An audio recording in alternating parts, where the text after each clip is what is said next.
بسم اللہ الرحمن الرحیم۔ اعوذ باللہ من الشیطان الرجیم، بسم اللہ الرحمن الرحیم، وبہ نستعین۔ الحمدللہ ہماری گفتگو کفایت الاصول کے اصول عملیہ میں ہے، اور اصول عملیہ میں بھی پھر ہماری گفتگو براءت کے بارے میں ہے۔ براءت کے حوالے سے ہم براءت کے دلیل پیش کر رہے تھے۔ قرآن، سنت، اجماع کی دلیل پڑھ چکے۔ آج ہم اس درس میں دلیل عقل پڑھیں گے کہ دلیل عقل بھی دلالت کرتی ہے جناب براءت پر۔ بھائی یہ کیسے؟ فرماتے ہیں کہ ہماری عقل یہ فیصلہ کرتی ہے کہ جس چیز کا آپ کو علم نہیں ہے اس پر آپ کو سزا ملنا کبھی ہے، یعنی جب تک آپ کو کسی چیز کے وجوب پر دلیل نہ ہو تب تک آپ اس کو ترک کر سکتے ہیں، اور اگر اس ترک کرنے پر سزا دی جائے تو یہ کبھی ہے۔ یا جب تک کسی حرمت پر دلیل نہ ہو تو اس کے ارتکاب پہ بھی سزا آپ کو نہیں مل سکتی، نتیجے میں اگر سزا ملے تو یہ کبھی ہے، اور اللہ تعالیٰ کبھی بھی جو ہے کیا ہے کار کبھی انجام نہیں دیتا ہے۔ نتیجے میں جناب اس قسم کے جہاں پر مشکوک الوجوب یا مشکوک الحرمت ہو تو پھر آپ اس کو جو ہے کیا ہے ترک کر سکتے ہیں۔ اس کے بعد پھر کوئی شخص یہ کہتا ہے کہ بھائی ہم کہیں گے کہ یہاں پر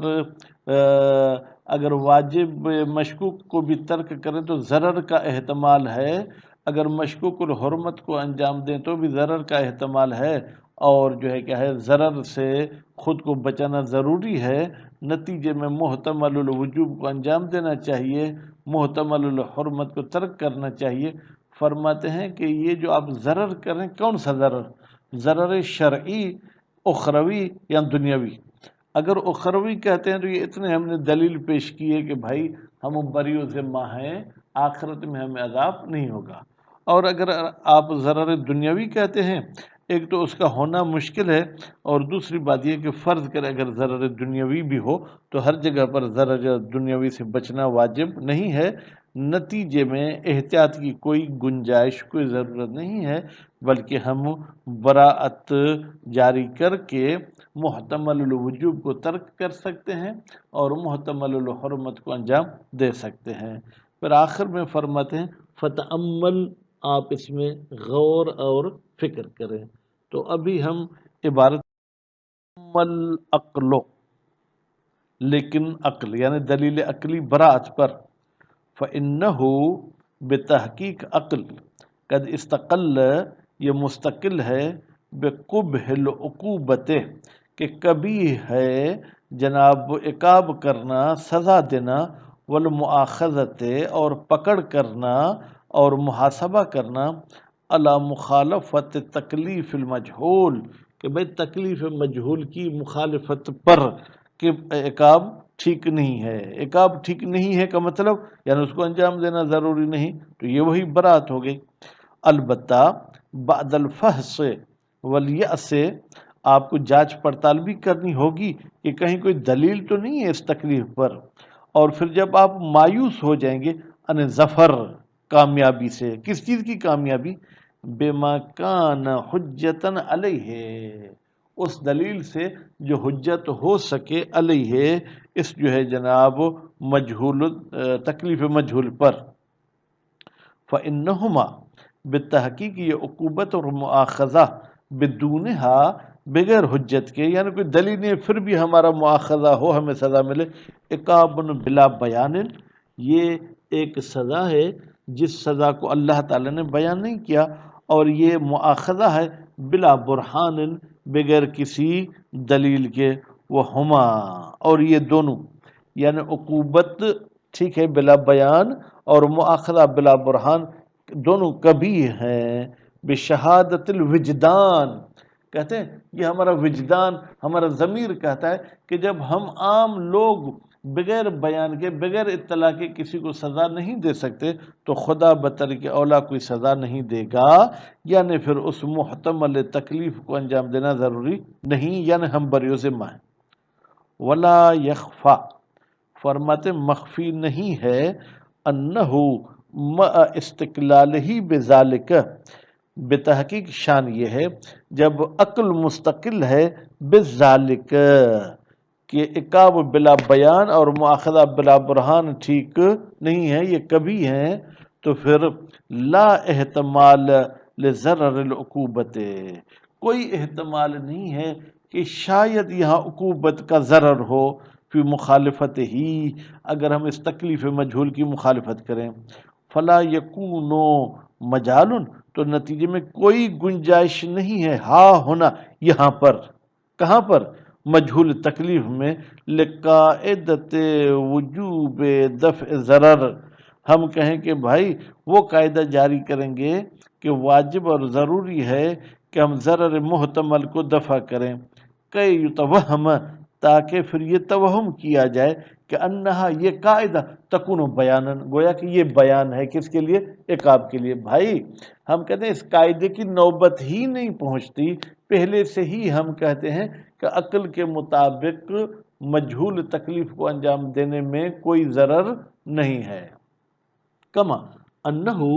جیسے کہ شان یہ ہے، احتمال ہی، اگر ضرر کا احتمال بھی دیں، لا حاجت الی القاعدۃ، پھر بھی کوئی ضرورت نہیں ہے کہ ہم اس قاعد دفع ضرر کی طرف جائیں، بل فی صورت المصادفت، بلکہ اگر اتفاق سے یہ تکلیف مجہول حقیقت میں تکلیف تھی تو بھی استحق العقوبت علی المخالفت، تو بھی اس شخص کو سزا ملے گی، سزا کا حقدار ہوگا، کیونکہ اس نے تکلیف کی مخالفت کی ہے۔ وَلَوْ قِيلَ بِعَدَمِ وُجُوبِ دَفْعِ ضَرَرِ الْمُحْتَمَلِ، لو کو بھی شرطیہ نہیں مانے، وصلیہ مانے، اگرچہ یہ بھی کہا جائے کہ واجب نہیں ہے ضرر محتمل کو دفع کرنا، تو بھی اس مصادفت کی صورت میں اس شخص کو عقوبت ہو سکتی ہے۔ ضرر غیر العقوبہ، عقوبت والا ضرر یعنی اخروی، لیکن وہ ضرر کے جس میں عقوبت اور سزا نہیں، یعنی ضرر دنیاوی، فہو، ہاں اس کا امکان، وہ امکان محتمل ہے، اگرچہ اس کا احتمال ہے، الا ان المتیقن من ہو، وہ چیز جس کا ہمیں یقین ہے، من ہو اس ضرر غیر عقوبت سے، فضلا عن محتمل ہی، بھائی جو یقینی ضرر ہوتا ہے، لیس بواجب دفع شرعا ولا عقلا، نہ وہ شرعاً دفع کرنا واجب ہے نہ عقلاً، تو جو ضرر کا احتمال ہے اس کو تو بطریق اولا دفع کرنا واجب نہیں ہے۔ ضرورت عدم القبح فی تحمل بعض المضار، کہتے ہیں یہ بات بالکل بدیہی ہے کہ کوئی قباحت نہیں ہے اگر انسان برداشت کرے کچھ ضرر ببعض دوائی، کچھ علل کی وجہ سے، مثلا کہیں آپ کو شادی نہیں کرنی چاہیے تھی، لیکن آپ کی شادی کرنے سے اگر معاشرے میں امن قائم ہوتا ہے تو اس دائی کی وجہ سے وہ آپ ضرر برداشت کر لیتے ہیں، عقلاً و جوازی شرعاً، اور شرعاً بھی کہتے ہیں کہ آپ بعض ایسے ضرر برداشت کریں، فرد کے ضرر سے اگر اجتماع کو فائدہ پہنچتا ہے تو شریعت کہتی ہے کہ فرد کو یہ ضرر جو ہے کیا ہے وہ برداشت کرنا چاہیے۔ وہ جوازی شرع مع ان احتمال الحرمہ او الوجوب، جبکہ یہ جو ہم احتمال دیتے ہیں کہ شاید یہ شربتن حرام ہو یا یہ دعا عند رؤیت الہلال واجب ہو، لا یلازم احتمال المضرہ، یہ دنیاوی جو ہے کیا ہے ضرر کا احتمال نہیں رکھتی، وَإِنْ كَانَ مُلَازِمًا لِاحْتِمَالِ الْمَفْسَدَةِ، اگرچہ جناب یہ احتمال حرمت اس میں مفسدہ ہو سکتا ہے شبہات تحریمیہ میں، اور ترک المصلحہ، یا جو چیز واجب تھی اگر اس کو میں چھوڑوں گا تو اس میں کوئی مصلحت ترک ہو سکتی ہے، لوضوح ہے، اس لیے کہ یہ بات واضح ہے، ان المصالح والمفاسد، بتحقیق مصلحتیں اور مفاسد، التی تکون مناطات الاحکام، جو مناطات احکام ہیں، یعنی ہم یہ کہتے ہیں کہ بھائی یہ احکام بھی کسی نہ کسی ملاک کی وجہ سے آئے ہوں گے، لیکن اشعری جو ہیں وہ کہتے ہیں کہ کوئی ملاک ہونا ضروری نہیں۔ وقد استقل العقل، اور ہماری عقل مستقل ہے بحسن الافعال، کہ یہ افعال حسن رکھتے ہیں اس لیے ہم پر لازم قرار دیے گئے ہیں۔ التی تکونو، وہ افعال جو ہوتے ہیں مصلحت والے، وقبح مکانت ذات المفاسد، اور کبھی ہوتے ہیں وہ افعال جو مفاسد والے ہوتے ہیں، لیست براجعۃ الی المنافع والمضارۃ، اس میں شخصی فائدے کو اور نقصان کو نہیں دیکھا جاتا بلکہ اجتماعی مفاسد اور منافع کو دیکھا جاتا ہے۔ وَكَثِيرًا مَا يَكُونُ مُحْتَمَلُ تکلیف مأمون ضرر، اور بہت ساری جگہوں پر وہ کام جس میں تکلیف کا احتمال ہوتا ہے ممکن ہے اس میں ضرر نہ ہو نہ۔ ربما یکون المنفعۃ والمضرۃ مناطا لحکم شرعا وعقلا، ربما کبھی کبھی ہو سکتا ہے کوئی منفعت یا ضرر معیار ہو کسی حکم کے شرعی طور پر یا عقلی طور پر۔ ان قلت، اگر آپ کہیں نعم جی ہاں، مصالح اور مفاسد ملا کے احکام ہیں، ولیکن العقل یستقل، لیکن عقل صاحب مستقل ہے، بقبح الاقدام، کہ کبھی ہے اقدام علی ما، ایک ایسے کام پر لا تؤمن مفسدتہ، جس کے مفسدے سے جو ہے کیا ہے وہ امن نہیں ہے۔ وَأَنَّهُ، اور پھر ایسے کام کو انجام دینا جس کے مفسدے سے آپ محفوظ نہیں ہیں، کل اقدام علی ما علم مفسدتہ، یہ ایسے ہے کہ جیسے آپ ایک ایسے کام کو انجام دے رہے ہیں کہ جس کے فساد کا آپ کو علم ہے۔ کما استدل بہ شیخ طائفہ، جیسے کہ استدلال کیا ہے بہی، اس چیز کے ذریعے، بہی کی ضمیر کہاں جائے گی، لیکن العقل یستقل بقبح الاقدام، شیخ طائفہ یعنی شیخ طوسی نے، علی ان الاشیاء علی الحذر او الوقف، وہ کہتے ہیں تمام اشیاء کا قانون اول یہ ہے کہ وہ منع ہے یا ان میں ہمیں ٹھہرنا چاہیے، ان کو ہمیں انجام نہیں دینا چاہیے۔ قل، تو اگر تو ایسے کہے گا، ایسا اعتراض کرے گا تو میں جواب دوں گا، استقلالہ بذالک ممنوع، عقل کا مستقل ہونا بذالک، اس بات پر کہ ما لا تؤمن والی ممنوع منع ہے۔ وسند شہادت الوجدان، اور کیا جو ہے کیا ہے اس منع ہونے کی دلیل ہے، کہتے ہیں ہمارا وجدان وہ گواہی دیتا ہے۔ وہ مراجعت دیدن العقلاء، اور عقل مندوں کی عادتوں کو ہم دیکھتے ہیں، من اہل الملل والادیان، مختلف قومیں اور مختلف ادیان والے، حیث انہم لا یحترزون، وہ پرہیز نہیں کرتے، ممن لا تؤمن مفسدتہ، جس کے مفسدے کا امن نہیں ہوتا پھر بھی پرہیز نہیں کرتے،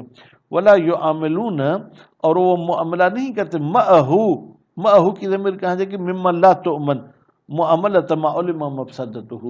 جس کے مفسدے کا ہمیں علم ہو،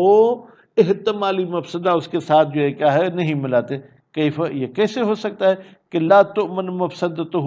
ما علم کی طرح ہو، وقد اذن الشارع بالاقدام علیہ، جبکہ شارع نے ہمیں اجازت دی ہے کہ آپ قدم اٹھا سکتے ہیں علیہ، اس ما لا تؤمن مفسدہ والے کام کو۔ ولا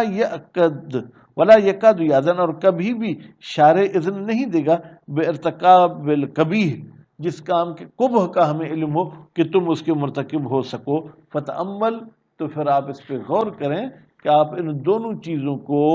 ایک ہی جیسا نہیں سمجھ سکتے۔ بھائی جہاں یقینی قباحت ہے وہاں شارع کی طرف سے ممانعت ہے، جہاں پر قباحت کا شک ہے وہاں شارع کی طرف سے جو ہے ممانعت نہیں ہے۔ وصلی اللہ علی محمد و آل محمد۔